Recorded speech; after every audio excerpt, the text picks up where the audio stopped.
Boa noite a todos. Sejam todos muito bem-vindos. Ai, a casa cheia, que coisa mais linda. Encarnados, desencarnados aí, todos envolvidos aí no amor, né?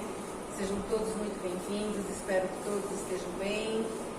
Então agora nós vamos relaxar, né?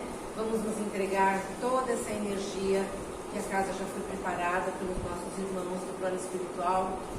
Já vieram, prepararam a casa. Essa casa é sempre preparada, né? Então a hora que a gente chega aqui, ela já está energizada, ela já está harmonizada. Mas cada dia uma energia diferente, tudo. Então vamos aproveitar a energia de hoje, né? Dessa segunda-feira, desse acolhimento, desse amor que essa casa tem e que recebe de vocês também, né? É uma troca muito maravilhosa que vocês doam pra gente, a gente doa para vocês e todo mundo está ganhando, é uma bênção. Muito obrigada por estarem aqui, obrigada a todos. Ao plano espiritual, obrigada, com o coração repleto de gratidão.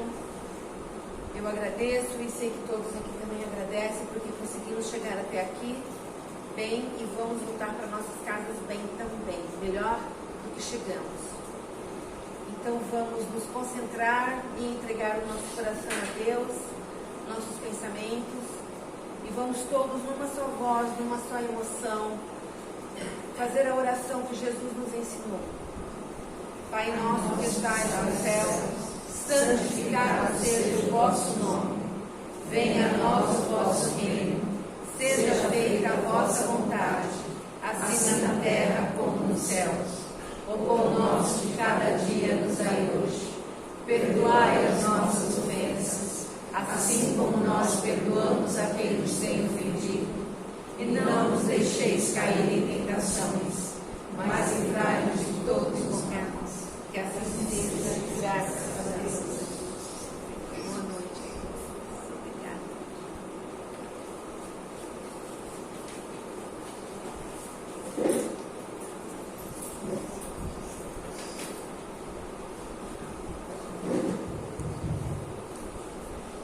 Boa noite. Boa noite. Ouve bem assim aí no fundo? Beleza? Então, sejam todos bem-vindos a essa casa novamente. Eu trago um tema hoje que eu acho que é interessante e que de momento vai levantar uma certa dúvida. Eu acho que vocês vão achar que esse cara está falando do quê? Está estranho isso, né? Mas talvez vocês, conforme a gente vai desenvolvendo o tema, vai caindo a ficha e a gente vai se conscientizando. A primeira coisa que eu perguntaria para vocês é o que impera nos dias de hoje? Que tipo de sentimento impera nos dias de hoje e no mundo de hoje? O que parece estar governando o mundo hoje em dia? Alguém é isso? Egoísmo.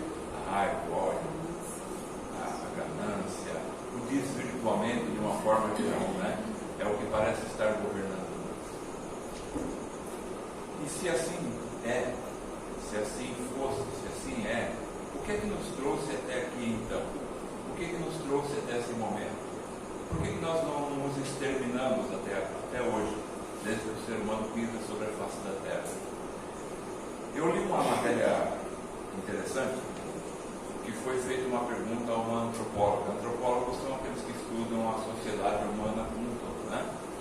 E foi feita uma pergunta muito interessante a uma antropóloga. Perguntaram para ela o seguinte: a partir de quando da existência do ser humano, o Homo sapiens tem 200 mil anos, né? Nós temos 200 mil anos na face da Terra. A partir de quando a gente pode considerar que houve uma civilização, que o ser humano se tornou um ser civilizado? Então, o início da nossa civilização. Porque até então, esses homens do passado viviam em cavernas, mas quase que uma vida independente, cada um por si, né? Eles viviam exclusivamente de caça, ninguém plantava, ninguém colhia, era carne, carne e carne. Se não caçasse, morria de fome. E era assim, era individualidade, sempre imperava. E a pergunta foi: a partir de quando acabou essa individualidade? Começou o ser humano a se juntar como uma sociedade. E a gente imagina uma série de coisas, né? As ferramentas de pedra que eles fizeram, as armas de pedra para se defender e tudo mais. E a resposta dela foi algo muito interessante. Ela disse: foi um esqueleto que nós encontramos muito antigo, milhares de anos, que tinha um fêmur quebrado e solidificado. Curou o fêmur dele, chegou a cicatrizar, e esse homem, era um homem, um esqueleto, ele se curou do fêmur quebrado. E ela pensa, mas que ligação tem? O que tem a ver uma coisa com a outra? E ela explica, o que é bem interessante, ela diz assim, naquela época, quem quebrasse uma perna tinha uma sentença de morte. Porque, em primeiro lugar, não podia sair para caçar. Se não, você não caça, não come. Não podia fugir das feras, que eram inúmeras e enormes e imensas, as feras que tinham naquela época. E em todos os lugares a terra estava infestada de vida das mais variadas formas. Coisas que hoje já entraram muitas em extinção. E essas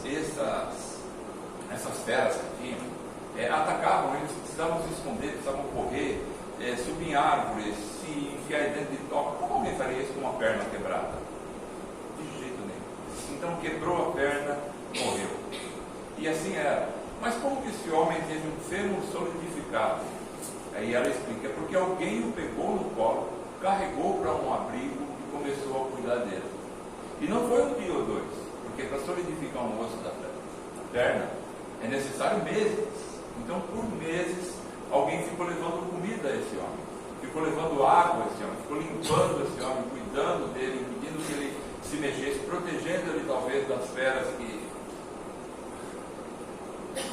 estavam lá naquele momento, defendendo ele disso tudo, para que ele pudesse se curar. E isso levou meses. Ela fala, então esse para nós é o primeiro sinal de civilização. É o primeiro sinal de que o ser humano estava em conjunto, agindo junto, protegendo uns aos outros, defendendo uns aos outros. E aí, termina a conversa dela e entra a minha conversa, porque eu pergunto assim, tá bom, por que fizeram isso com ele? A troco de quê? Por que salvaram esse homem? Porque tiveram todo esse trabalho com ele naquela época.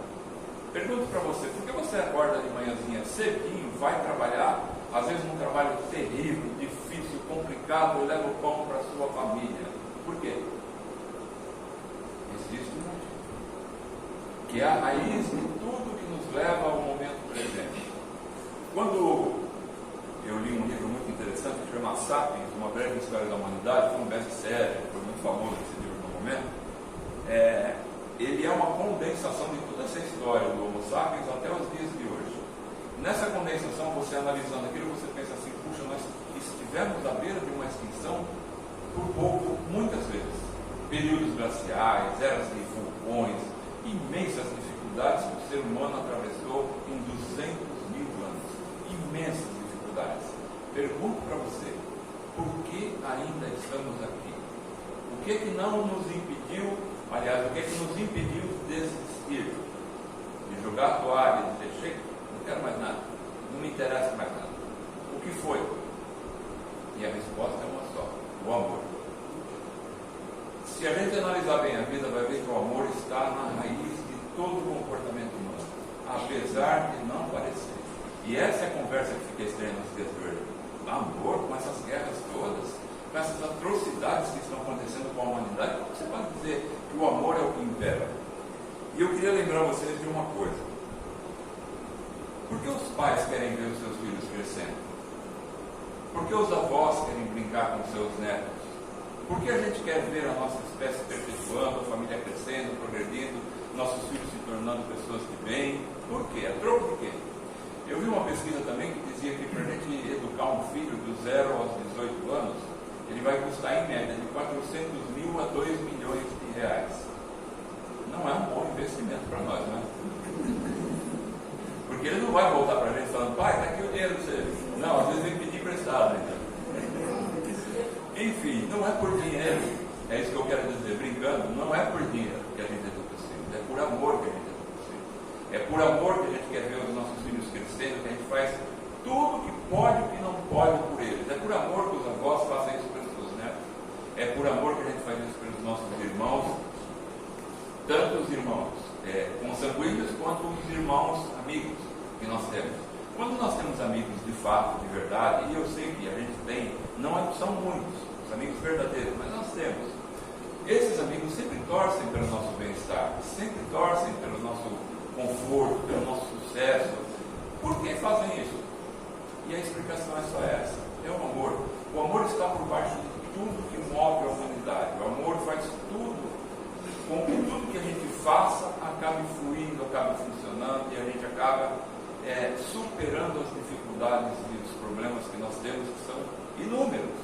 Mas veja bem, eu não estou dizendo que o amor resolve todos os nossos problemas. Não. Eu estou dizendo que ele está na base de tudo e que nós não o vemos. O que nós enxergamos nesse momento, principalmente se nós ligarmos a televisão, assistimos o noticiário, é uma casca muito feia, muito grossa da humanidade. E a gente olha para essa casca e se assusta, fala, não sobrou mais nada. É isso que somos nós. Quando na verdade o amor está por baixo disso tudo, senão não teríamos chegado até aqui. 200.000 anos de luta, de sacrifício humano para chegarmos até o momento que estamos. E estamos muito bem. Se parar para analisar, estamos muito bem. Nós temos médicos hoje que salvam as nossas vidas, bombeiros, nós temos pessoas dedicadas a nos salvar, a fazer cirurgias complicadíssimas na gente, recuperando a nossa existência. Isso não existia há pouco tempo atrás. As coisas tecnológicas que nós temos que facilitam a nossa vida, os remédios que nós temos que dão qualidade à nossa vida quando a gente já está com alguns problemas, enfim, tudo isso é o sucesso da nossa empreitada humana, é o sucesso do nosso empreendimento. E então a gente vai dizer assim, mas isso é por dinheiro. Inventaram esse remédio para ganhar dinheiro, eu não tenho a menor dúvida disso. Mas a pessoa que inventou esse remédio tem filhos, está cuidando dos filhos dele. Eu queria recomendar a vocês, aliás, um filme bem antigo, que chama O Óleo de Lorenzo. Se vocês ainda não viram, é um filme que vale muito a pena ver. É de um médico, de um pesquisador que desenvolve um remédio e acaba salvando milhares de crianças pelo mundo. Por quê? Porque os filhos deles tinham uma doença. Então é assim, a gente pode pensar assim, mas eu não amo você, você não me ama, nós não temos amor um pelo outro, eu tenho amor pelos meus filhos, mas se os meus filhos vão crescer, os seus também, eles se casam e passam a se amar. E eles geram filhos que passam a se amar, que se juntam com outro que passam a se amar. O nosso amor é uma rede, é uma teia que vai se desenvolvendo de um em um, de pouco em pouco, de elemento em elemento, de grupamento em grupamento, e ele se espalha por toda a humanidade. Se a gente reparar bem, é ele que nos move em todos os sentidos. Porque senão, por que não abrimos mão de tudo? Porque simplesmente não desistimos de tudo. E nós pensamos assim, mas e o malfeitor? Esse aí ama alguém? Ele, se não ama alguém, ele é amado por alguém. Porque, reparem numa coisa, o bezerrinho nasce lá no pasto, o cavalinho nasce lá no pasto, em questão de minutos eles estão correndo pelo pasto, não é? Eles levantam, estão correndo, vão mamar, vão comer o capim, e a partir dali já praticamente começam a se virar sozinhos. Um ser humano, quando nasce, precisa de anos e anos de dedicação dos pais para que ele possa sobreviver. Se for abandonado após o nascimento, ele morre muito rapidamente. Então, por mais que a pessoa seja um malfeitor, por mais difícil que esse malfeitor seja, alguém cuidou dele quando ele cresceu. E essa foi a mãe dele. No mínimo, a mãe o amou. E se nenhum de nós foi capaz de amá-lo, Deus o amou. Porque ele é um filho de Deus, assim como nós. E Deus não deixa de amar nenhum dos seus filhos só porque ele está em erro. Nós não fazemos isso com os nossos filhos quando eles estão errando, não é verdade? A gente simplesmente espera, ensina, acredita e tem esperança de que tudo melhore, e assim faz Deus conosco também. Às vezes a gente pensa, e eu já vi muitas vezes a gente questionando, é normal, é natural que a gente pergunte, que a gente levante perguntas. Aliás, nós temos muito mais perguntas do que respostas, né? E muitas vezes a gente fala assim, mas se o amor está na base de tudo, por que Deus permite certas coisas? Por que certas coisas acontecem no mundo? Por que certas pessoas fazem o que fazem? E a nossa pergunta maior é, o que nós queríamos que Deus fizesse? Eliminasse aquela pessoa? Que ele eliminasse um filho dele, porque ele é espiritualmente uma criança e ainda mal educada, mal comportada? Por isso, se a gente analisar do ponto de vista um pouquinho mais distante, um pouquinho mais alto, nós veremos apenas isso, que o ser humano que pratica o mal é um ser humano ignorante, no bom sentido da palavra, que ignora, que não conhece as coisas da vida realmente como são. Aliás, no livro dos Espíritos está essa pergunta: o que é o mal? Eles perguntam para o Espírito instrutor. O que é o mal no final das contas? O Espírito diz: é a ignorância. Todo mal que o ser humano conhece é simplesmente a ignorância, vem da ignorância. Então, enquanto estamos crescendo, é natural que a gente erre, é natural que a gente cometa erros, machucam uns aos outros. É assim, infelizmente, que acontece. Mas eu comento uma coisa com vocês que eu acho bastante importante. Se nós tivéssemos errado muito mais do que acertado até hoje, nós já estaríamos extintos. Nós estamos até este momento presente, com toda essa tecnologia, com tudo isso que nós falamos, com todas essas benesses na nossa vida para nos facilitar a vida, porque nós acertamos mais do que erramos. Não é verdade? Se tivéssemos errado mais, não teríamos chegado até aqui. Estaríamos lá atrás. Ou teríamos até nos extinguido. Outra coisa interessante. Dizem que nós podemos, hoje em dia, através da tecnologia, eliminar a vida na face da Terra centenas de vezes. Acabar com a Terra centenas de vezes, com as bombas e os armamentos que nós temos. E eu pergunto para vocês, por que não fazemos? Por que não acabar logo com essa bagunça, essa dificuldade toda? Por que ninguém aperta esse botão? Bom, primeiro porque não há um só que aperta, senão ele podia bancar os dois, né? É um grupo seleto que tem que apertar junto. Mas esse grupo tem filhos. Essas pessoas têm filhos, têm netos, têm esposas, maridos, enfim, têm família. E eles também não querem ver a sua família destruída. Eles querem ver seus filhos crescendo, aproveitando a vida, se tornando pessoas bacanas e gozando o que pode se gozar dessa vida de bom, que tem de bom. Eles não vão apertar esse botão. E a gente, nesse momento, para e pensa, então, no fundo de tudo, está o amor. Na nossa sobrevivência está sempre no fundo de tudo o amor, ainda que o amor egoísta. É o amor pelos meus filhos, é o amor pelos meus, mas eu não faço a bobagem que prejudicaria todo mundo. Seja como for, é sempre o amor. Aí o malfeitor é o amor que adoeceu. É só isso. É o amor que ficou doente. E se o amor ficou doente, ele precisa do nosso socorro, não da nossa crítica. Não do nosso pisar em cima daquele que já está doente, mas sim do nosso socorro, da nossa instrução, do nosso bom comportamento, do nosso exemplo de conduta. É por aí que a gente resgata, é por aí que a gente salva. Jesus disse numa das passagens dos seus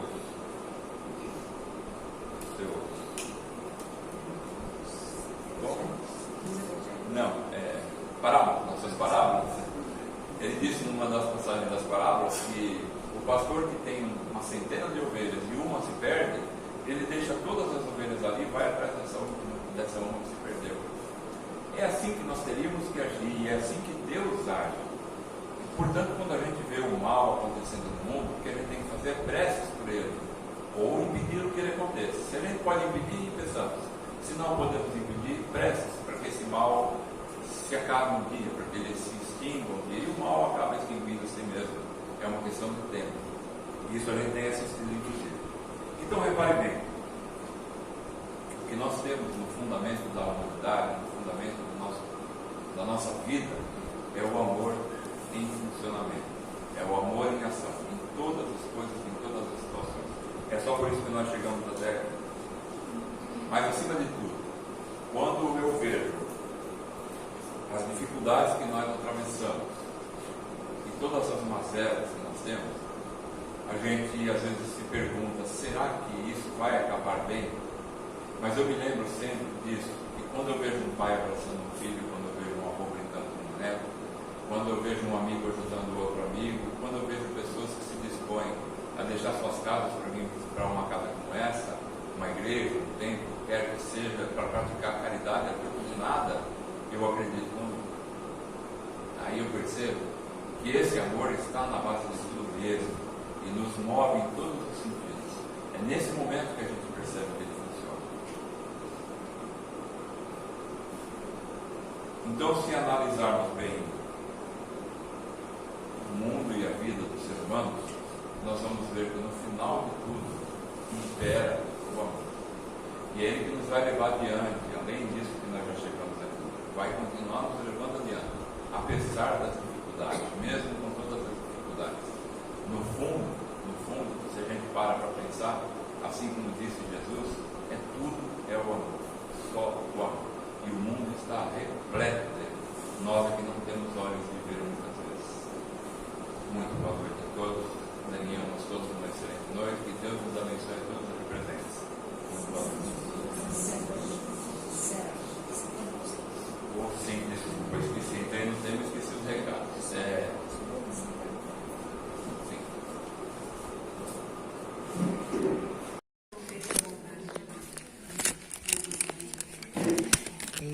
Mas é fogo esse daqui, viu? Oh, obrigada, querida. Aquela que me...